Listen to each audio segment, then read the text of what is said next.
Sorry, I'm procrastinating. Look, there's just something I kind of need to address, and I should do it. I know I should do it now. Over the years, I've realised that a lot of my audience has come to my shows, particularly because of sometimes because I quite often sing about beliefs. Specifically, in the past, I've sung a lot about faith and religion, and if I'm completely honest with you, I've tended to mock some of the, not in general, but some of the might perceived hypocrisies. But I just don't want anyone to be waiting for that, because I'm not doing it anymore. Well, I know it's... Look, I should.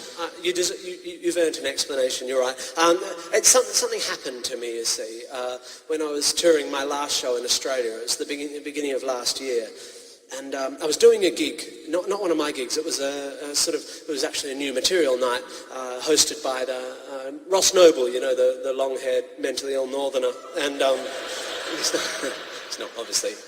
He's a genius, which is a mentally ill person with an audience. He's beautiful. He's you know Ross, he's the best, and he does this amazing gig, and we were having a drink afterwards, and it was a really nice vibe in the bar, but I noticed this dude who slightly uncomfortably was hovering sort of on the periphery of our group, and I noticed in particular this tall, really handsome guy had those nice dreadlocks that you can get for about 600 quid at the hairdresser, and he had a shirt open to about here, and he's very tanned, but I noticed him particularly because he had a long silver chain, and hanging on the end of the chain, a quite prominent silver cross. You know, the sort of cross you might wear if you're a fan of intersections. Or the lowercase letter T. Or probably most commonly if you're a fan of the apparatus by which first century Romans put to death and tortured Jewish insurgents. And anyway, he was sort of standing there, and eventually he made the move, and he came over. It's lovely, polite. I said, "Hi, g'day, I'm Sam."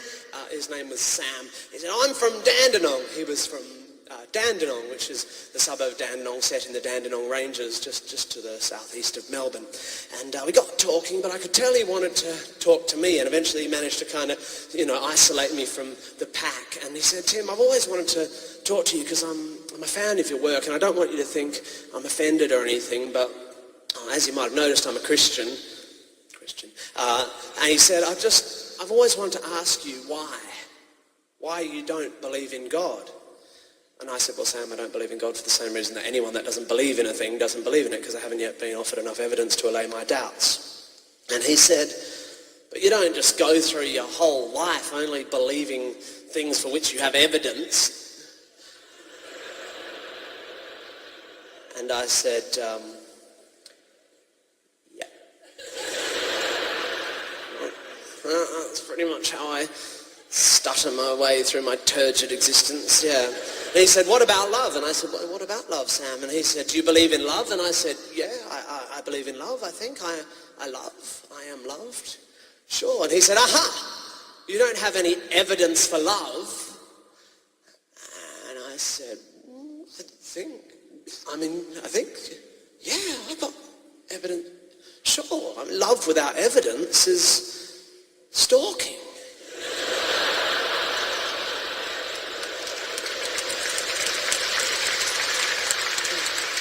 And he said, "Well, Tim, if it's evidence you want, how about this?" And he told me this story, this incredible story about his mum. You see, Sam and his mother were members of a big evangelical church congregation in the Dandenongs, one of those new glassy type ones.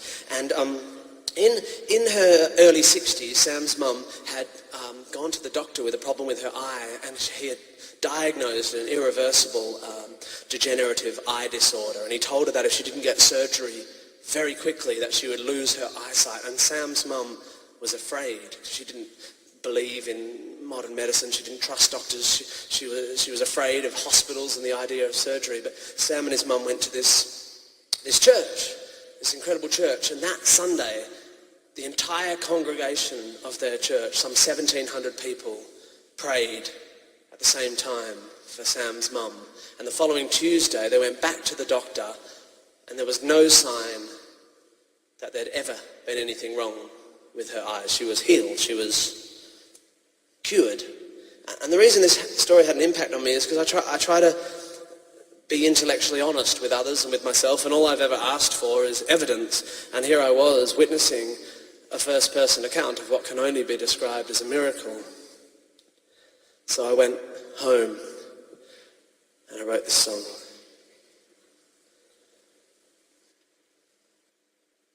I have an apology to make. I'm afraid I've made a big mistake. I turned my face away from you, Lord. I was too blind to see the light. I was too meek to feel your might. I closed my eyes, I couldn't see the truth, Lord. But then like Saul on the Damascus road, you sent a messenger to me, and so now I've had the truth revealed to me. Please forgive me all those things I said. I'll no longer betray you, Lord. I will pray to you instead, and I will say thank you, thank you, thank you, God. Thank you, thank you, thank you, God. Thank you, God. Thank you, God, for fixing the cataracts of Sam's mom. I had no idea about it, suddenly so clear. Now I feel such a cynic. How could I have been so dumb? Thank you for displaying how praying works. A particular prayer in a particular church. Thank you, Sam, for the chance to acknowledge this omnipotent ophthalmologist. Thank you, God, for fixing the cataracts of Sam's mom. I didn't realize that it was so simple, but you've shown a great example of just how it can be done. You only need to pray in a particular spot to a particular version of a particular God. And if you pull that off without a hitch, he will fix one eye of one middle-class white bitch. I know in the past my outlook has been limited. I couldn't see examples of where life had been definitive, but I can admit it when the evidence is clear as Sam's mom's new cornea. That's extremely clear. Thank you, God, for fixing the cataracts of Sam's mom.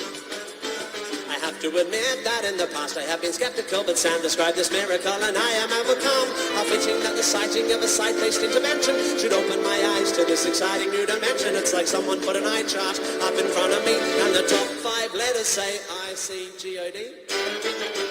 Thank you, Sam, for showing how my point of view has been so flawed. I assumed there was no God at all, but now I see that cynical and simply that his interests aren't particularly broad. He's largely undiverted by the starving masses, or the inequality between the various classes. He gives out strictly limited passes, redeemable for surgery or 2-for-1 glasses. I feel so shocking for historically mocking you. Your interests are clearly confined to the ocular. I bet given the chance, you'd eschew the divine and start a little business selling contacts online.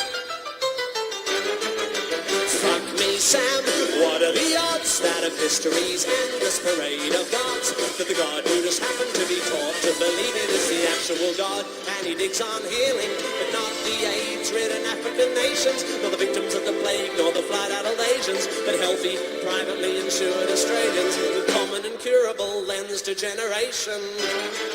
The story of Sam's has but a single explanation, a surgical God who digs on magic operations. No, it couldn't be mistaken attribution and causation, born of a coincidental temporal correlation, exacerbated by a general lack of education, vis-a-vis physics in Sam's parish congregation. It couldn't be that all these pious people are liars. It couldn't be an artifact of confirmation bias, a product of groupthink, a mass delusion, an emperor's new clothes style, fear of exclusion. No, it's more likely to be an all-powerful magician than a misdiagnosis of the initial condition, or one of many cases of spontaneous remission, or a record-keeping glitch by the local physician. No, the only explanation for Sam's mum's scene, they prayed to an all-knowing super being, to the omnipresent master of the universe, and he liked the sound of their muttered verse. So for a bit of a change from his usual stunt of being a sexist, racist, murderous cunt, he popped down to Dandenong and just like that used his powers to heal the cataracts of Sam's mum. Of Sam's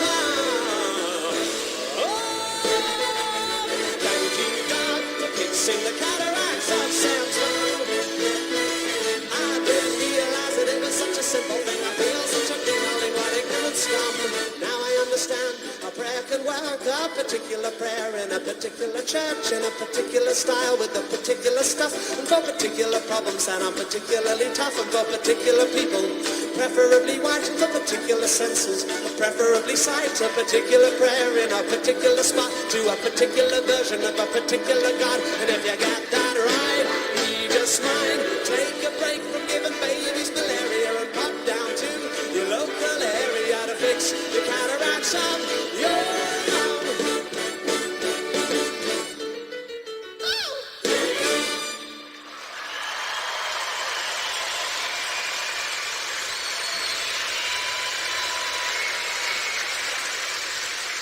It's a miracle. I'd just like you to know I have buggered up the lyrics to that song in some of the world's greatest venues. I've blown it with the Sydney Symphony at the Sydney Opera House. I blew it here last night. And I just want to thank you for being here to witness me not fucking up that song.